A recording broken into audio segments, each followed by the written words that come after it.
listening and speaking skills through interviewing and storytelling. But two, we've partnered with the Voice of Witness program, which focuses on telling stories around human rights issues and sharing those stories to show a more complete picture of who people are, often ignored people. For example, refugees, people that have been imprisoned, mostly wrongly imprisoned, women, people of color, poor white people, basically stories that don't often make it into the news or get little or no coverage. Especially now we have a lot of debate and controversy over things like immigration, and the U.S. is at war with, I don't know, several different countries. We don't often hear the real true narratives of what is happening to people's lives. So our project, we're using one of their readers as a basis, but for our students, we're simply telling our own stories to get a more complete picture of who we are. We carry multiple complex identities, and so hopefully as a result, people can see more about who we are, and that we can connect with each other and realize the things that we have in common and figure out a better way moving forward, so we're not just seeing each other as stereotypes or what the news tells us to see. We appreciate your time and energy. We appreciate Laney College, and we appreciate each and every one of our students sharing an important story that they want to share with people like you. So thank you, and please feel free to ask us any questions you want after the film, and we look forward to talking with you. Hi. Hi, How are you doing today? I'm good, and you? I'm good. And what are you going to share with us today? Yeah, I'd like to speak about. I'd like to talk about my first experience with the USA, and that was in 2013. I was in Saudi Arabia, and I was a student at the master program of the architecture. At that time, I had two opportunities to attend conferences.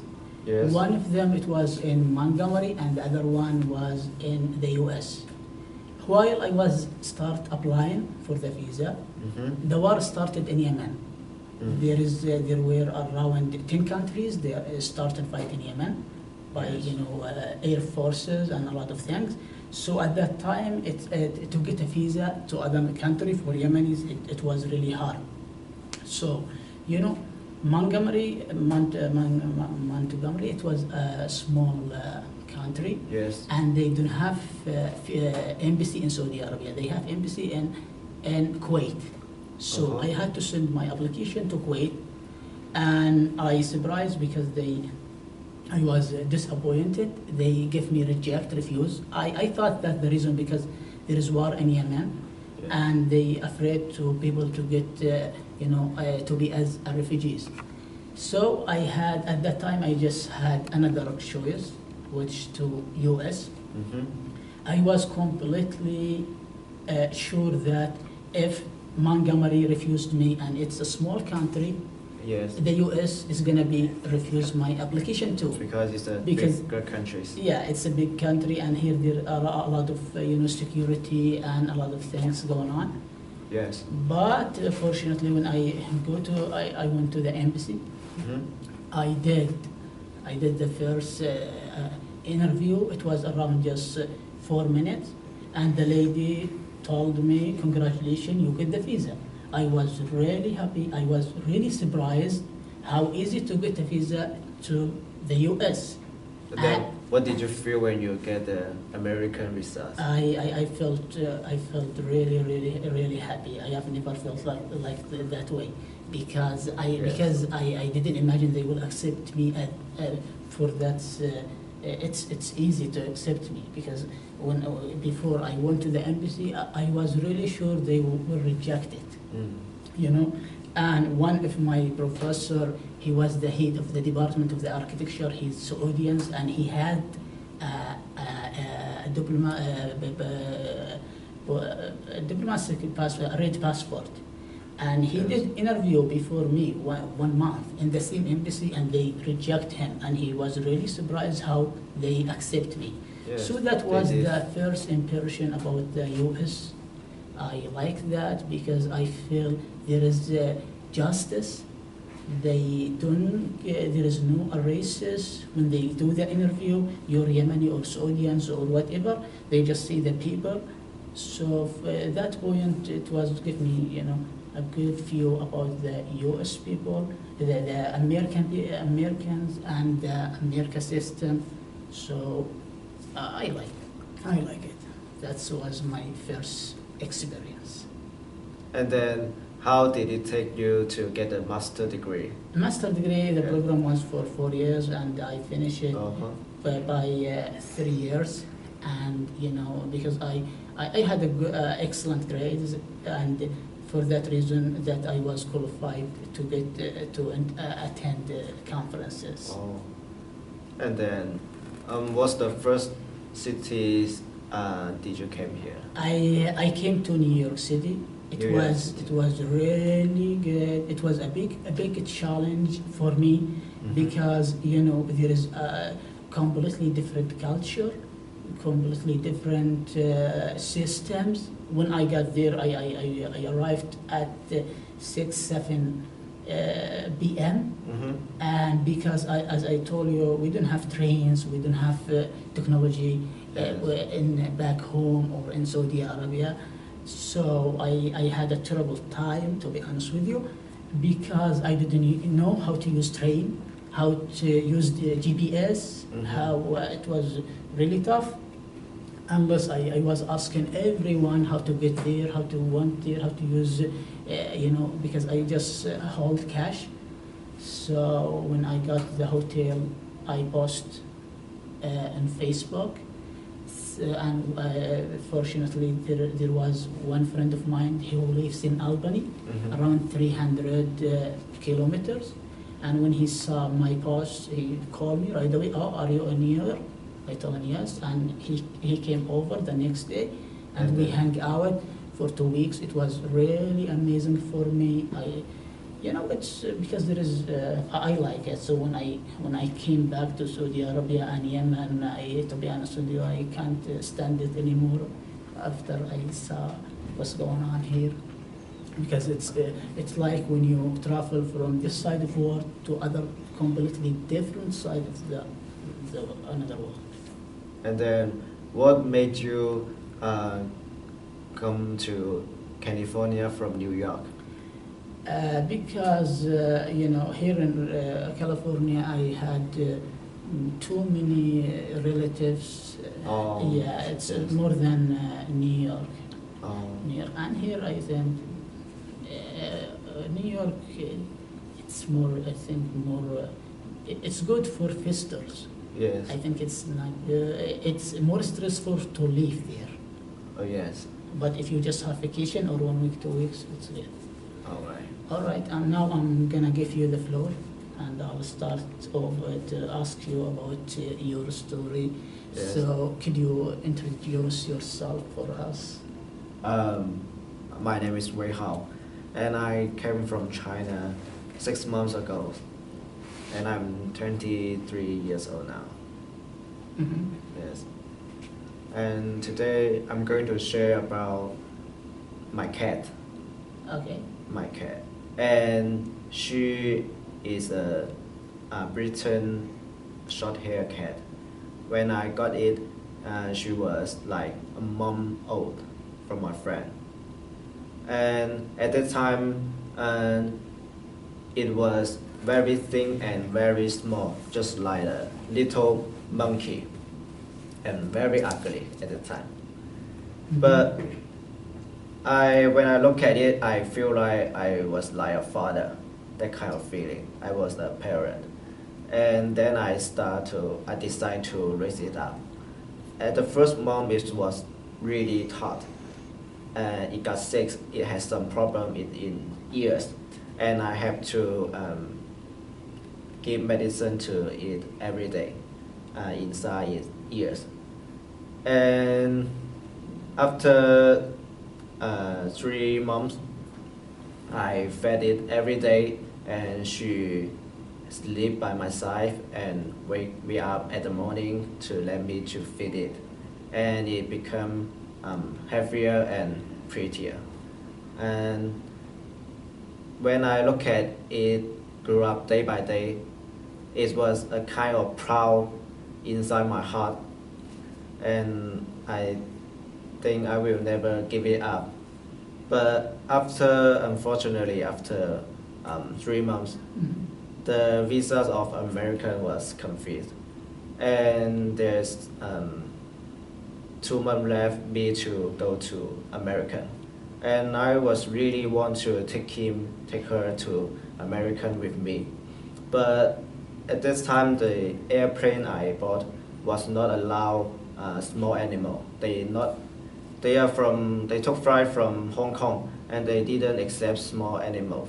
So I have no choice. I checked from internet, and I called the phone, and the answers was no. So I have no choice. So I let her to my friend's house, and my friend was raising it now. It has been like 5 months. That's good. Do you think that your cat still remember you after this? I don't think experience? so. Yes, I used to make a video call with my friend, and she showed me my cat, and my cat can't remember my voice anymore. Oh, But I think it's okay. When I got That's it, right. I think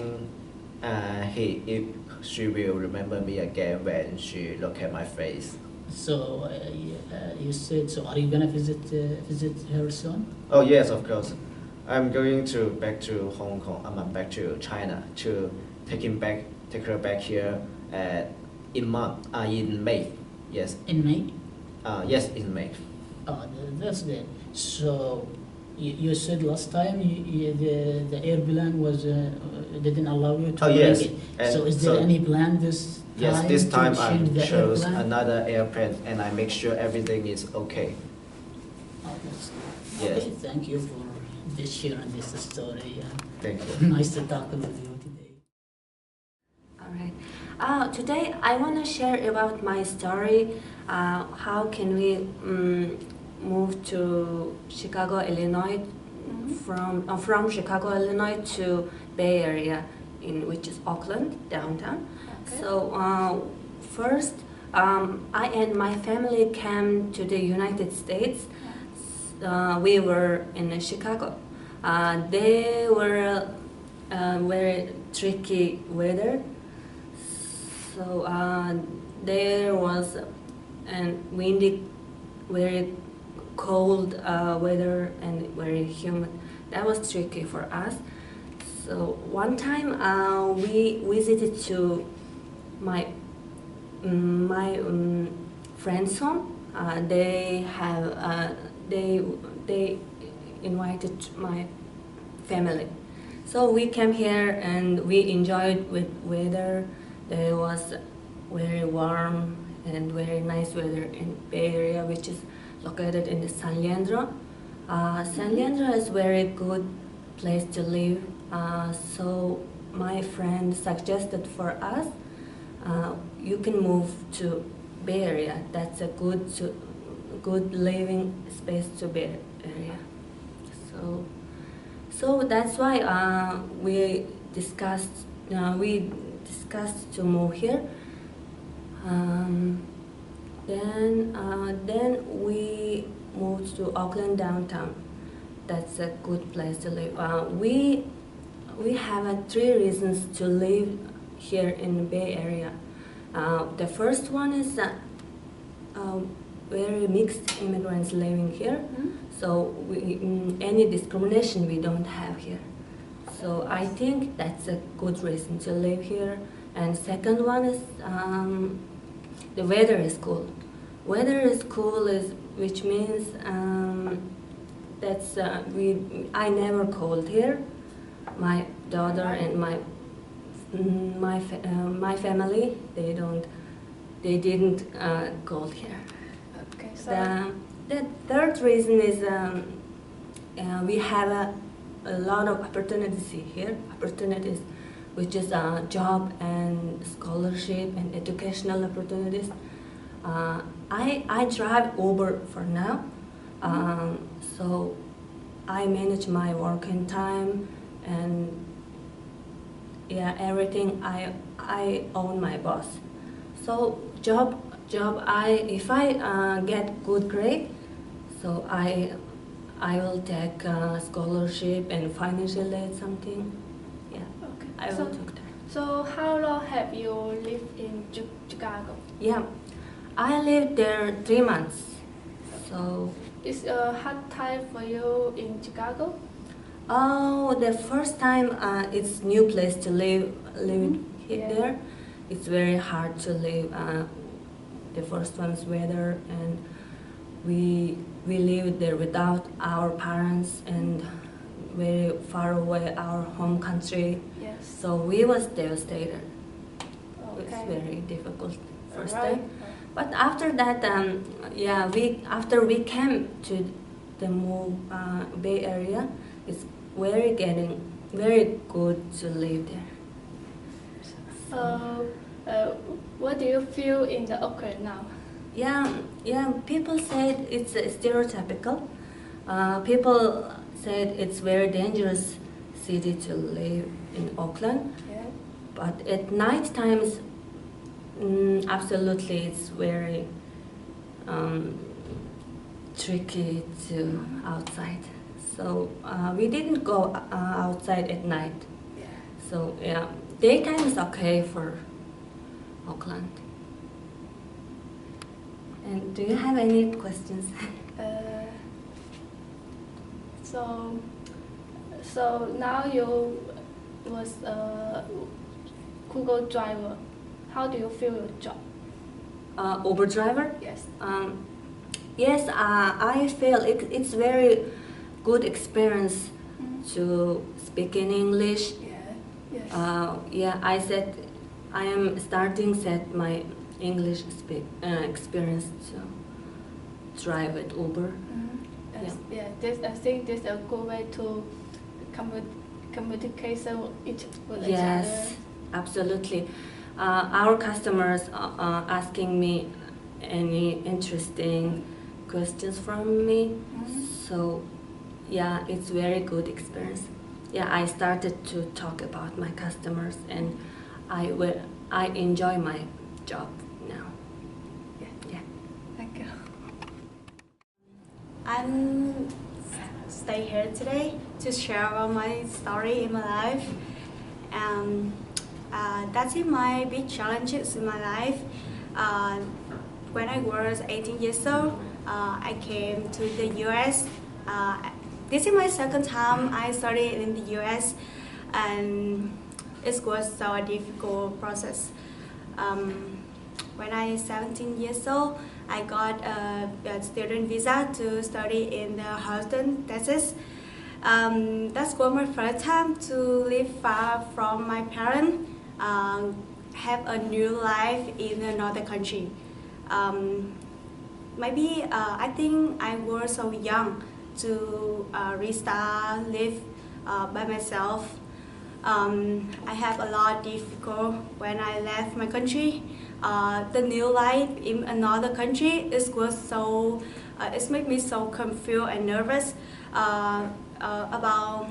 I have difficult about language, people, culture, and weather.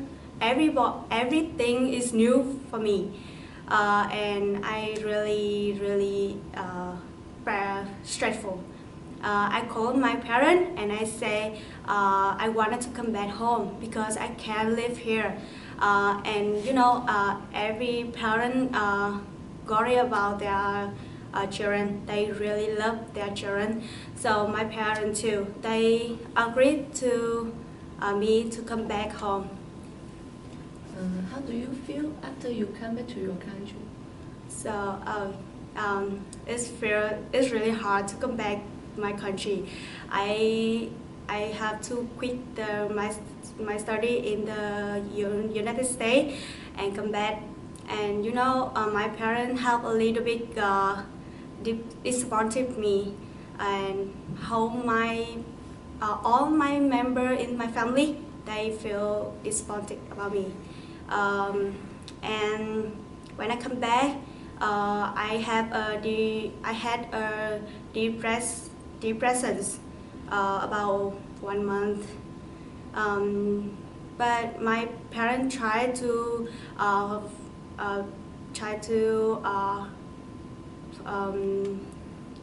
my parents tried to offer me, and I think, oh, I have to change my mind. I have to start over, change myself to be stronger. And I start to study about university exam. I take a university exam, and after 3 months practice study really hard, I passed in the art university. And when I started to study in the university, I tried to find a part-time job. I work and I study the same time. It's really hard to me, but I have a lot experience about it. I met a lot of different people. I have a lot of difficult at work, at study, but I always remind myself that I have to do it. I have to be stronger. And after 1 year I study in the university, I really want to continue to study another country. I wanted to get a better education, and I found out that United States have a best education. I told my parents like I wanted to get a visa student again, so they always support me, always. And everybody told me like you can't, because the consulate will think you're not serious in your study. And I think, oh, it's true, because I come back. And but I never give up. I try. I believe myself, and I find the Lady College in the California, and I try to get the I-20 from here. I prepare carefully about my profile, and I went to consulate in Ho Chi Minh City and take an interview. It was a long interview because they wanted to know why I come back my country, why I wanted to come back United States. I explained for them, and I showed them my effort. I showed them my grade in university, my results, and it's good, it's good high grade, and that's why I really believe myself. They told me like we have to find out this is real or fake. I say, oh, it's real. It's my real result. They contact my school, my university, and make sure they real. So after 1 month, I waiting in my home, waiting the results. After 1 month, they send me a student visa to restart re-study in the United States. I was really happy about that. My parents too, they really proud of me. And I come back to United States, and I feel more confident. I feel I stronger, and I can do everything new. So I come back to United States again, study in the Lady College. And how do you feel after you come back to United States? I feel when I left my country and to live here, the first time is really hard. It's really hard process, but I can organize my life like about the study, the school, and the life. But now I feel better. Like yeah, I familiar with the new life here. The people, they are so nice with me. The weather is good, and I can practice my English better. Do you like live in America? Yeah, sure. It's really good, and it's have a great education. So I just wanted to say, like, don't be afraid when you start over. There is no way without difficult, and just believe yourself. Just do everything your best, and you will get stronger in your way, and you believe yourself. You can do everything. Everything will be okay. Thank you for listening. How did you come here? I came here after I got married. Do you have any problem you come here? Yes, some. It's not that much. What kind of problem do you have? I have a problem with my paperwork because my husband accidentally opened the case, like the envelope for the documentation, that they put the sign, do not open it, and they already did told me that do not open it, but he still did it anyway. So how do you feel at that time? I feel mad, angry, disappointed, and like the world just turned dark right there. So but how did you fix the problem?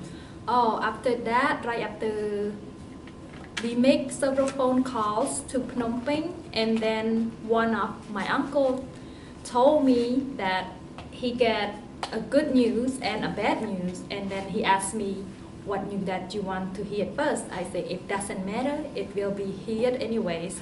So he told me the good news is yes, you can get a new envelope from the embassy in Phnom Penh, but the bad news is that week is follow the holiday, so they have holiday off, so cannot. So your husband leave first and then you come to American by yourself? Yes, he did left me first, and then 2 days later, that's when I go to the embassy and ask for the new envelope, and that's why I got here right after that. So how did you feel your first time to leave your country? I feel nervous, exciting, and also sad and happy as well. So thank you, you share your story from me. No problem. What story do you want to talk?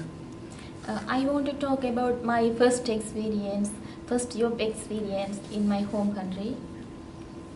What kind of challenge in your first job? Oh, I got my first job in a teaching. Sorry. Okay, keep on. Okay. I got my first experience, I got my first job as a teacher in my home country. That was a rural area, resettlement area school. There were a lot of students, but all of the students had dropped their studies by war situation for past 3 years. I had a class, but all of the students had to face their ordinary level examination, final examinations. This exam lead to advanced level studies. Unless they get best results in ordinary level, they can't follow their advanced level studies. So I thought I had a great responsibility for upgrading them. Oh, how many students did you taught? 71 students. Oh, yeah, many students. How did you overcome this challenge? Oh well, they had 10 months for facing their exam, but they had to. They already dropped their past 3 years studies, So first I talk about the students about their future plan and opinion about science. That time I was realized I teach not on I had to teach not only science but also confidence. After that I prepared a special lesson plan focusing on their ordinary level exam only. It covered past 3 years dropped science studies. After that, I started to teach continuously and gave questions regularly. After the evaluation of the paper, I got some of the results. Some of the marks and results. I prepared a special revision plan. After the continuous exam and continuous revision, they faced their exam. After that, they got best results in their exam. Oh, when you overcome this challenge, what you feel? I felt really happy because I thought I had great achievement in my first job. What's about the students feel? During our first meeting, they had like a lack of confidence about their exam, but finally they got great victory throughout their hard work. That's all. Oh, thank you, Sven. In China, I'm a student too. Yeah, I study at the university. I studied the science class too, but our science class was very difficult. We just attend in the class and answer the final exam question. It's all okay. So I will pass, maybe get A or B. But I think our school management is very tough because they turn off the power. The power means electricity at midnight. So I think it's very tough. Oh, what time did you lose the power? Yeah, before the 11:30 at night.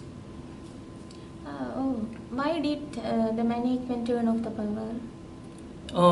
I think they want every student become the early bird, but you can't do that. And everyone is different.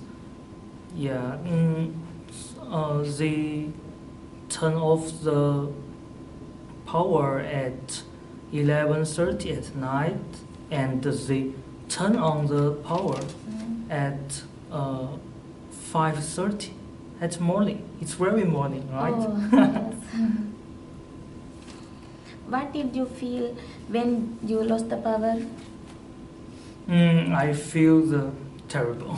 Oh, yeah, when they turn off the electricity, I didn't go to the bed, so I would talk with my roommate. We would talk about anything. If we maybe after 1 hour, we will go to the bed. Yeah. What else do you want to talk about school management? I think our school management is very tough because they aren't allowed all the students cook in the dormitory.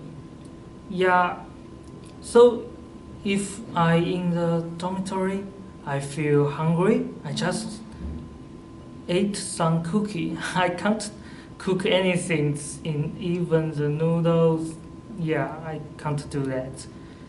Yeah, so I think it's very tough. Yeah, all of that. Thank you. I am from Algeria. It's a big country in North Africa. Can you talk about your life before coming to the United States? Before I came here, I was a student at the university and I was working part-time at the library. I was working with a minimum wage. What was your feeling when you left from your country? When I left my country, I was very happy because I know that in the United States, we have a lot of opportunity to study and to work and to achieve our goals. But before I came here, I have a problem with money to cover my trip because I was working with minimum wage and I had only part time, so it's difficult to save money for me. So I was obliged to ask my father, my brother, and my friends to give me money. So that period it was very hard for me. And when I came here, first time I had difficulty to communicate with people because my English was not good. But right now I'm improving my English and I have a full-time job. So my life here is getting better. What are your goals in the United States? For right now, I'm gonna finish my ESL class. After that, I'm gonna take my other class here in Laney College in photovoltaic because it was my specialty in my country, and I'm gonna try to transfer to the university. And when I get my master degree in the university, I'm gonna start my business in photovoltaic. Thank you, Kenny. I hope you will have a better life. Okay, thank you. You too. Name? My name is Amy. Where are you from? I'm from Mongolia. What's your name? My name is Kenya. Where are you from? I'm from Guatemala. Okay. What's your story? Okay, when I was a child, I was 3 years old when my dad died. My mother didn't have a job in that time, and we were 3 kids, and she didn't have enough money to support us. When I was 8 years old, my mother came to the USA. I didn't understand what's going on because suddenly from overnight, my mom disappeared. I just remember that I was in my bed at night. She came to my bed and she hugged me and kissed my forehead. Then the next day I was wondering where is my mom, but no one had a solid answer. The time passed and I understood what was happening to my mom and my family. Over time I was growing and understanding why my mom was no longer living with us. It was so hard and painful for me and my siblings because we knew that my mom was still living, but we felt like we lost her. We always talked to her by telephone. She never left us economically, and we grew up with my grandmother. She took care of us, and she looks us like her kids, and we look at her like our mother. I learned that whatever happens, we must have to value and appreciate the effort of our mothers, because they always want the best for us. So maybe that means going to live in another country and leave their family, but the love and affection will always be. Now, are you close to your mother? Yeah, we are really close with her. Yeah. And what is your story? When I was in Mongolia, I had a problem because I felt like stuck one point, and I decided to study English, and I came here. But when I decided to study in America, I didn't have enough money, so I borrowed some money from my parents. That time I felt so shameful because I never asked money from my parents after my high school. So, so I promised myself I never give up.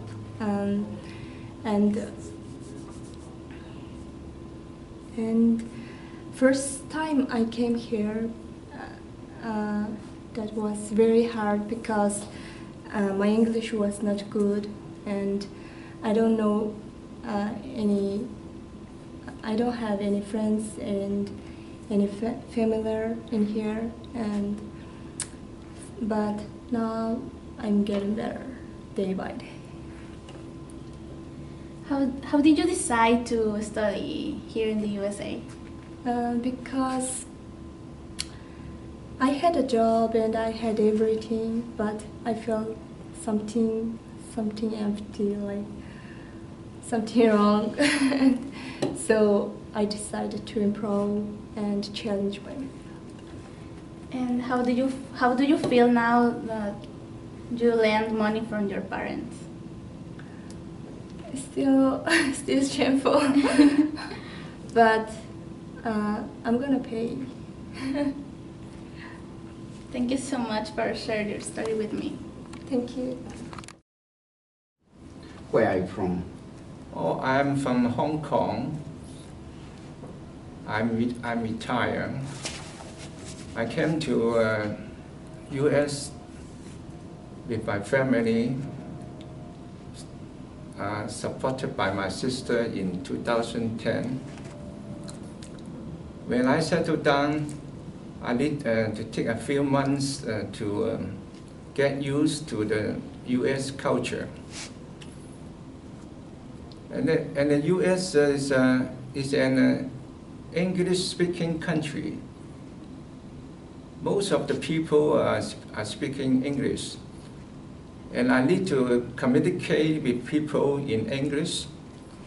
So I came to the Laney College to study in order to improve my English. After 2 semesters, I improved a lot in English. And I could communicate with people with their problem. My second challenge is typing. I remember my first essay, which was required in typing. Before coming to US, I didn't know how to type. So I make up my mind to overcome the challenge that I faced. I practiced 3 or 4 times in a week. I spent an hour to type 1 or 2 articles from a book. Then later, I improved a lot in typing. At least I can type faster than before. So I'm happy that I have made a clever decision coming to United States. And this is my story. Kim, how are you? I'm great. We're glad you could be part of this project. So I know you as a counselor, a wonderful counselor here at Laney College, and you've spoke to my class. And we invited you here today to talk about, what gives you motivation to be a counselor here at Laney College? Like maybe you could give a little background about that and what motivates you in your work every day. Okay. So I love what I do because what I love about the community college is we accept everyone, no matter where you're from, where your start is. We're welcoming all people. My story is I went to high school. I had a bunch of family members who did a little bit of everything, and no one ever talked to me about going to college. I don't know why they didn't, what the assumption was, and maybe I didn't talk to people about my desire to go to college. And so when I'm working with students, I think about little Kim, high school Kim, and I think about what's going on in the minds of our students, and I don't want them to be limited by what they know, what someone said to them in high school, or what their families know, or what society has told them. And so I feel like we're limitless here. We can help them prepare for whatever the next level is. And so whether you finished high school, whether you didn't finish high school, whether your grades were great in high school, we have students that come to Laney from jail. We have students that come here who, from the universities, who didn't do well.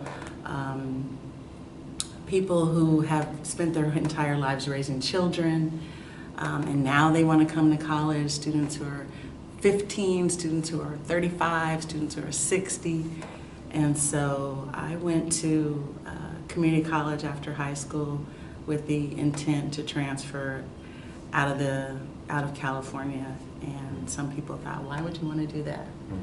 And so I think it doesn't matter if people believe in your dreams. Our job is to help see them through. And so I like playing a role in helping make dreams come true. So I have a limited number of dreams, but I get to play a role in helping people make their dreams come true. So it's a little selfish too. And I get to hear what people's dreams are. I also get to play a role in problem solving. And you know, on the way to those dreams and making those plans come to fruition, I can help problem solve. So the community college is affordable, flexible. You don't have to go full time. You could take one class at a time. And so it's just a great job. It's a great place to be.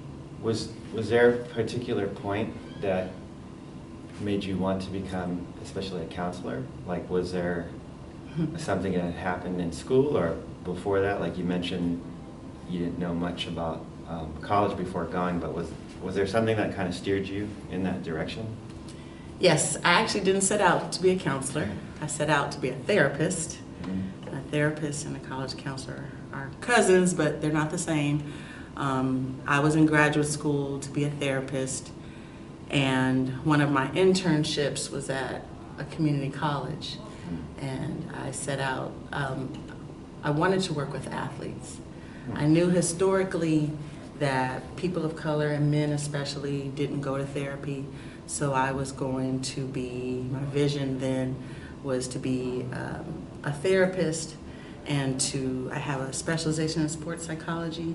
And so instead of sitting here like this and doing therapy, I envisioned us walking, you know, hiking and doing therapy in that way, or walking around a track or something. And so that was my plan. But I found therapy not to be a good fit for me. But when I did my internship on the community college, a light went off and I felt really comfortable on the college campus. And I met a therapist who actually also worked at a community college. And I said, what do you do? And we talked about it, and I said, I want to do that. Wow. And so that's where I got started. Actually, my first job was here at Laney. Here at Laney? Here at Laney. Wow. I worked for a program called Project Bridge. And so was that person who kind of gave you that example here at Laney too? She retired. Iris Brooks. Shout out to Iris Brooks. Yes, she retired, but she worked here for several years. Awesome counselor. Awesome. One bonus question. So saying that you had initially thought to work with athletes, you think you can help the Warriors get back in shape maybe? You'd have to answer. That takes a higher level of They're close by. I think they need a doctor. Thank you. My name is Samiullah Haidari. Where are you from? I'm from Afghanistan, basically. But it's been like 2 years that I've been living in the United States. And I can't tell you that it's an amazing place, amazing culture, beautiful people. So I'm really grateful that I'm here. That's awesome. And how long have you been? You said 2 years? 2 years. Can you compare your life back home and here? For sure. When I was back home, I had a normal life. In my family, only my father was working, and the whole family was resting. I mean, not resting, but we were going to school, colleges. I was in university. I was doing BA, Business Administration. It was my second year, actually. Then there was some security situation going on. At the same time, I have a little sister, so she's really sick. It's better to say like she's disabled. So those were the reasons that brought us to the US. To like, personally, I want to like continue my higher education and higher standards. So that's the main reason for me that I moved to the US. And what you're gonna study? You're gonna complete studying business, or you wanna change it to something else? Well, in here, situation is like this, that, yeah, I might continue that or I might do something else. So it depends. I'm not certain about it right now. But definitely I'm choosing between doing a business or accounting or maybe something else. So all is about the money. Pretty much. Okay. What else you want me to ask you? Is it live now?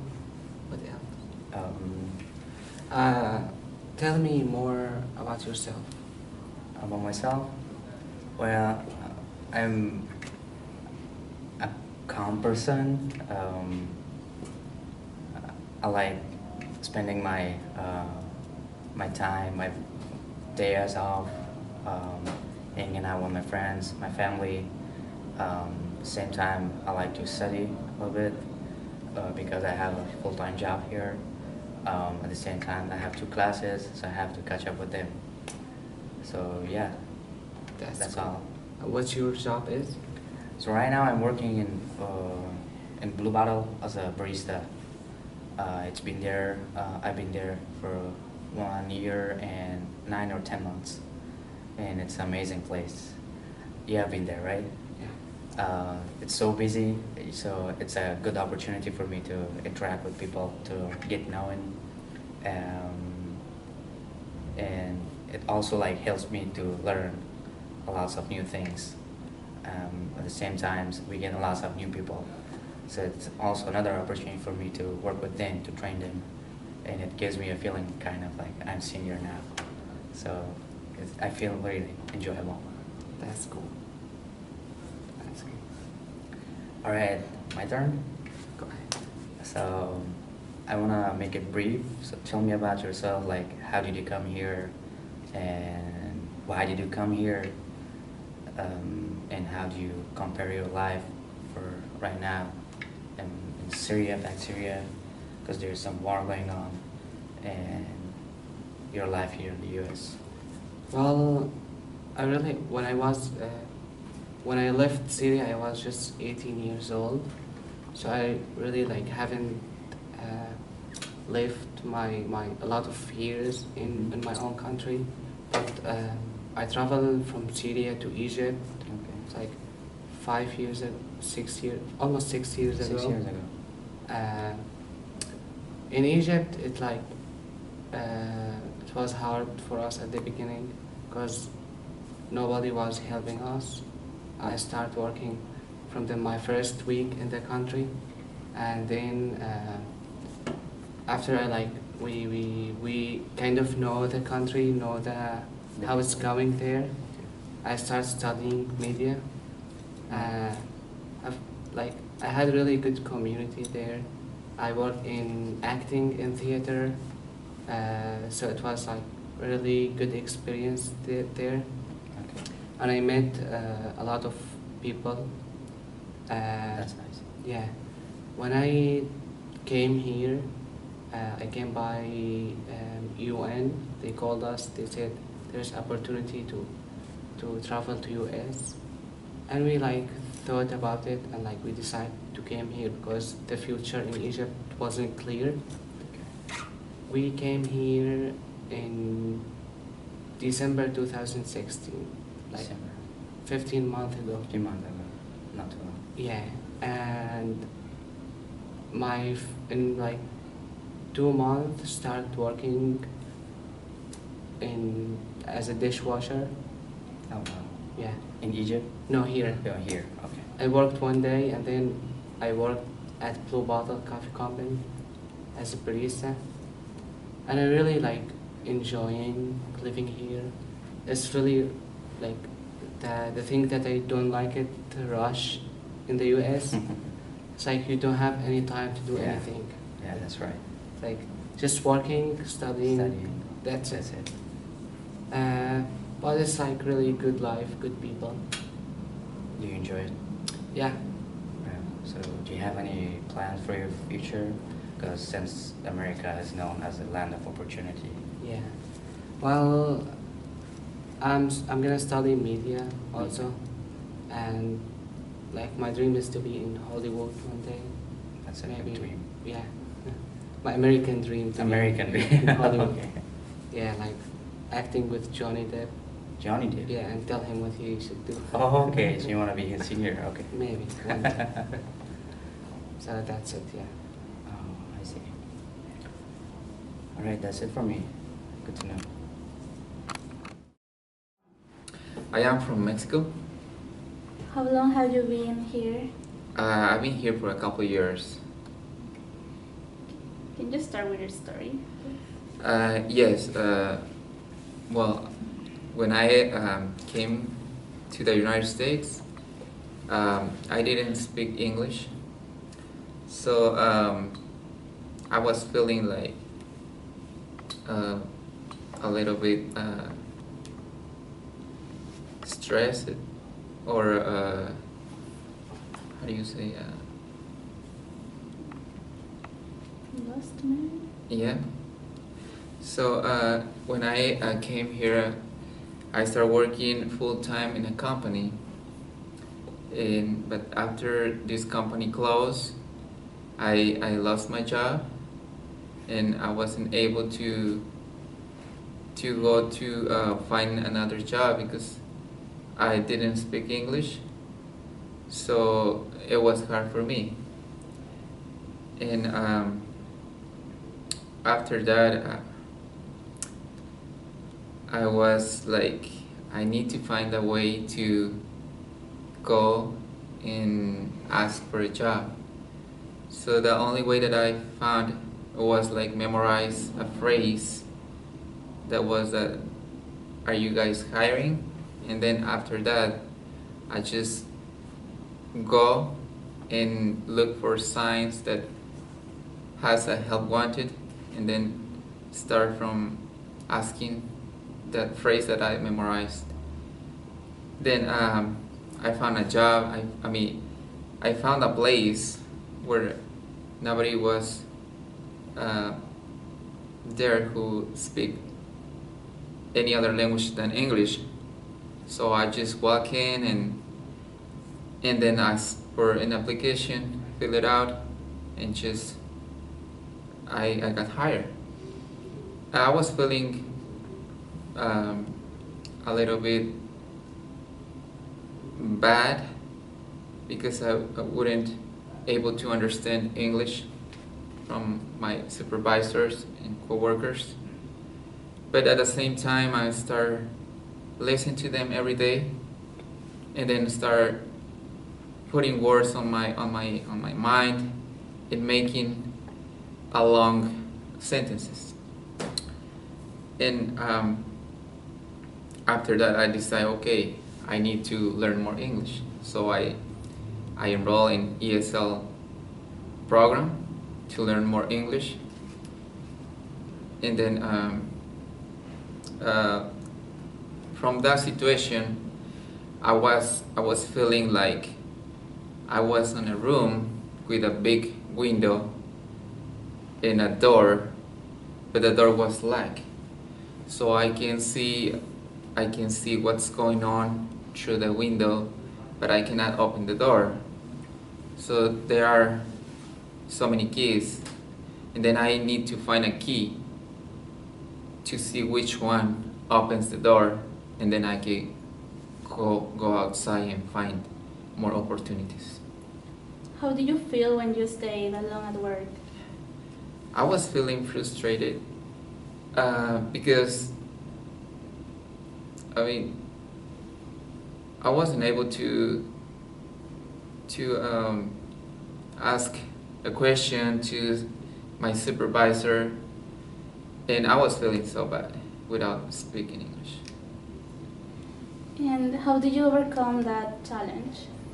I start like when I start that job, I start listening a little bit more English, and then after that I complement with going to the school, and that helped me a little bit to improve my skills in English. And how do you feel now from that situation until? I feel more better, more like I can do more things by myself without help of my family. I can go to places where they're not speak my own language, and then also I can have conversations with people who are Native Americans. Thank you, Jose, for sharing this story with me. Thank you so much. Hi, Tamil. Hi, Abid. Thank you so much for coming and being part of this project. We really appreciate your previous visit and giving a chance for students to get to know about who you are and some about your position here, president of Laney College. But today, we're hoping to hear a little bit more about your background and maybe share a story or two about, you know, what made you who you are. So, can you tell us what's an important story you think we should know about yourself growing up, background?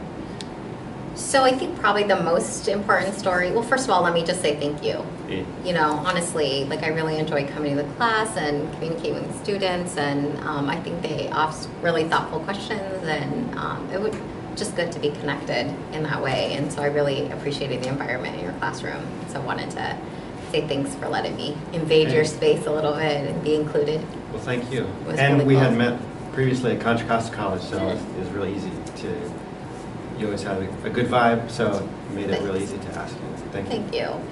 So I think probably for me, one of the most, so I kind of have, I've talked about this before, like at other college events or things like that, but I think for students, often for me, it's, I have used this line, I'm going to use it probably when I talk in a couple weeks, but so I wrote my college essay to get into college, and the starting line was, I am a book that has often been judged by its cover. And intrinsically, that probably speaks volumes about who I am and the lens and perspective that I have in the way in which I see the world, interact with the world, and the way I would think the world sees and interacts with me.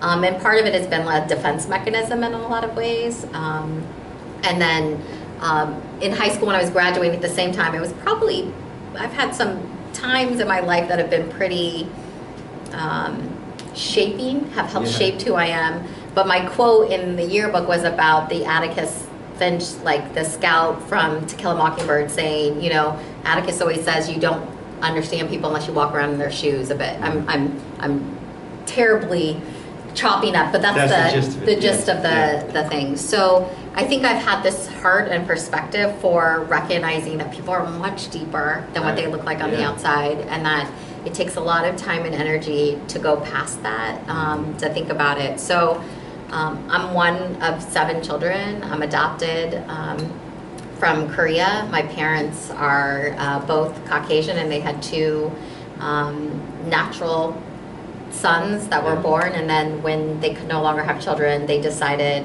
to adopt me, and I'm adopted internationally.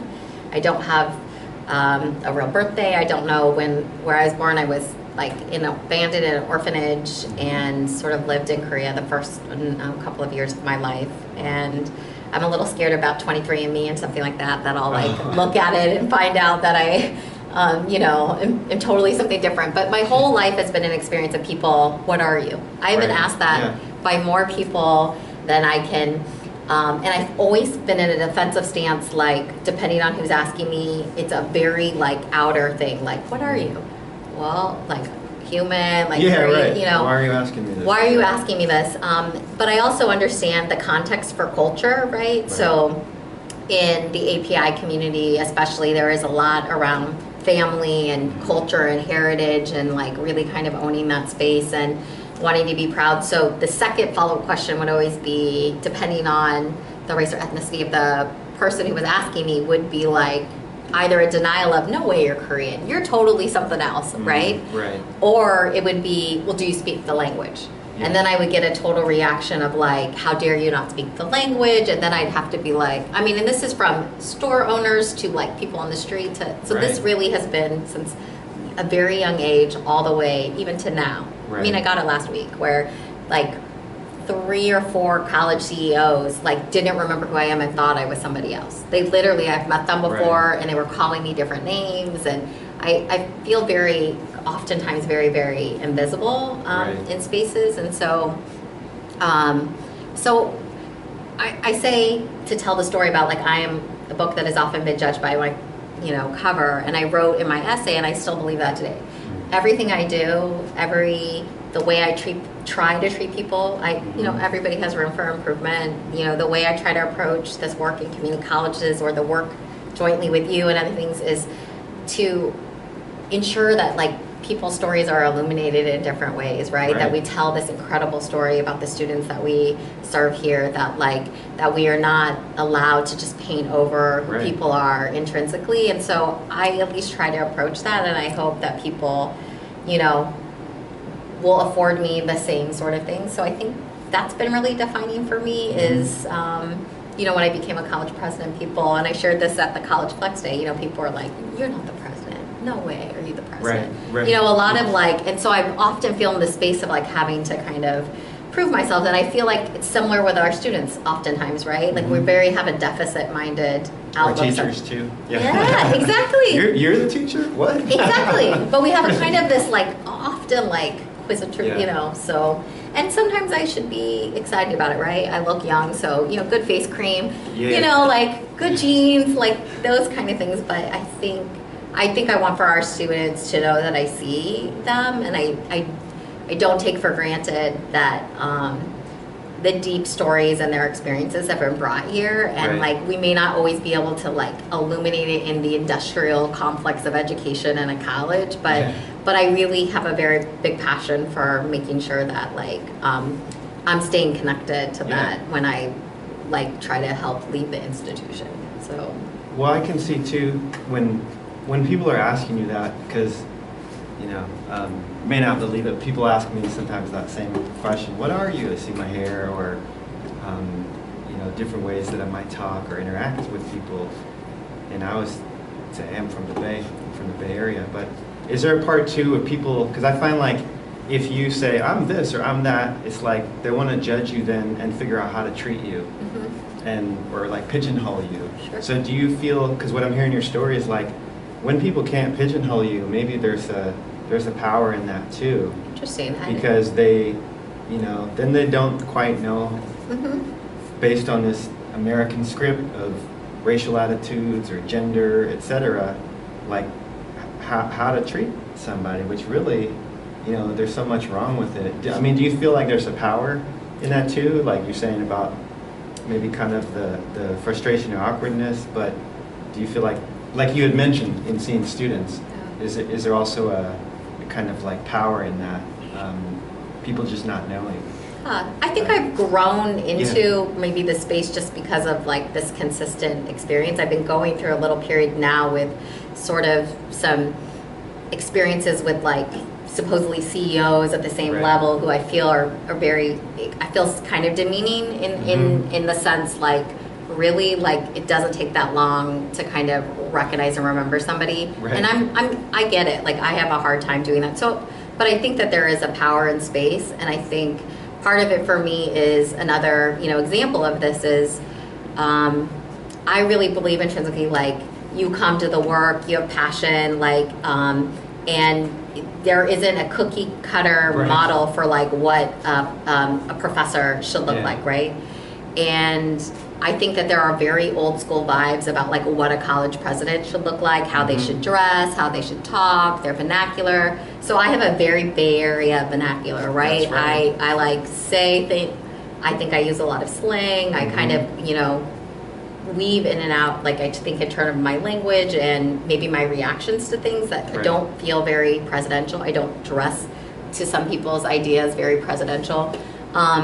So I think some spaces there's power to that in the sense where I'm like, F you, I'm gonna do kind of what I want to do, right? Like I try to, because I want to stay unique to myself because I'm only comfortable. But I will say there's lots of spaces where I feel uncomfortable about it too. Like this, I just got a fellowship. I was at UC Davis for a couple days and with a bunch of folks, and I could definitely feel the like age difference and the vibe. Like they said it was casual, right? So when I read casual, I'm like, I put on my breakdancing jacket. Me too. My Adidas. Yeah. So I think, you know, so that's just an example of like, I think, so I'm navigating a space where I think as a woman of color, like as sort of not monolithic in any sense of the being, it's important. But I also recognize the power of being an API woman in a space where like there are not a lot of leaders who are API women in high level positions. And that means something to the community too. So I'm kind of wrestling with like where's my space and kind of what I try to do. So I think ultimately I've come to the space of trying to just be as authentic as I can be, because like faking it, you know, like I just am not very good at all that stuff. So so that's. Well, is there one thing that maybe you want to tell us here, especially Laney or other community colleges, that you think we could do better together, all together, staff, students, part-time, custodial workers, classified, president, to ensure the success for everybody on board? Is there like, I don't know, that's a huge order, but is there one like? That's a great question. I mean, I think if we're in meetings or we're anywhere and we're not talking about students as the center, I think we've lost our way. And so ultimately, like I want to hold myself accountable to that. And certainly I'm in a lot of meetings where maybe we're not necessarily talking about it, but I've got to be more explicit, because in my mind, I'm often thinking about like, how does this impact students? So we have this example of like these late ad things, and like there's no process and people are running around, and I'm like, a student is running from place to like that's so it's those sort of things where I'm thinking, so even though it might not feel student, as long as we're making sure that students are at the center of our focus and that we're really using their experience and what we do here as the litmus test, I think that's what any, you know, classified staff, you know, administrator, faculty member, system, those kind of things, that's how we have to start to begin to approach and continue to like work on things together. So Agreed. Thank you so much for coming. Thank you. Hi everyone, it's me again, Evan DeGennaro, part-time ESL teacher at Laney College. The story that I want to tell is one that has to do with teaching and also the education system in general, and I'll specifically tell why that is important. Number one, I come from a family that's been involved with education for a while. So my parents, both mid-career, became teachers so that, one, because they had a passion for it, but two, they made a choice to spend more time with their families. And I'm the third brother of 5, so you could imagine, you know, that's a lot of energy and time, and they both made a choice to, my mother had been a nurse, my father was a photographer, but they knew in order to really have time with us that, you know, they made the decisions they made to make it happen. So my father went back to school, got his credential, and my mother went in and developed a after-school program and also a kindergarten pre-K program. As a result, I really saw intimately what conditions are like for teachers. They both worked in Catholic schools in the East Bay, schools that really work with working class and low-income families, which is, you know, where we had come from as well. They gave their life, energy, passion into those schools. Made a lot of community. The school my mother worked at was the school that she grew up in, so she had definitely a passion working with families, working with children for the best and healthiest situations that could happen. Fast forward towards the tail end of their time, both of my parents were essentially pushed out, let's say. And it came down to a matter of money. The older you are, the higher on the pay scale you go, and these schools simply, they had made different excuses or reasons. And the reason we know this is because other teachers who were my mother's age were also pushed out at basically the same time. And I grew up in a Catholic school that preached the golden rule, treat people as you want to be treated. But I kind of felt like after witnessing that perhaps gold rules, that it's about profit. So saddened by that, I saw that up close. I became a teacher. I taught at my home high school, Mount Diablo High School in Concord. My neighborhood school, where I went to and graduated from, had a lot of passion. But this is during the time of No Child Left Behind. And we saw very clearly that No Child Left Behind was actually not about addressing the inequalities between, let's say, wealthy students and poor students, but it's about testing. And we saw schools close. The neighborhood junior high in Concord, where I grew up, closed. I think just a crazy amount of schools in Oakland have been closed, and this happened around the country. So I was very saddened by this, and I knew as a teacher too that the conditions teachers were working in were very stressful. Now I'm a part-time teacher in a community college system, and I just see that a lot of hard-working people are having a difficult time making ends meet. They have to work maybe 2, 3, sometimes 4 or 5 campuses just to make a regular living. A lot of students don't know this, that I think nationally 70% of university, college, junior college teachers are part-time, and it's people need to work, they need to survive. I hope, my goal, wouldn't it be so amazing here, like at Laney College, if we had true equality among all the jobs, if people had health care, housing, and transportation they could rely on. We want the best for students, and we know when people aren't doing well, they cannot do their best. So I hope, I have a lot of passion and energy. I want teachers and students and a community to unite so that we can push for a better reality. There's a myth out there that things are the way they are and that we can't do anything about it. But that's not true. The only thing that is constant is change, and we affect it. So I hope through our partnerships and through sharing the real stories that you've heard today, we can unite together and create a better, holistic, supportive future. We rely on each other.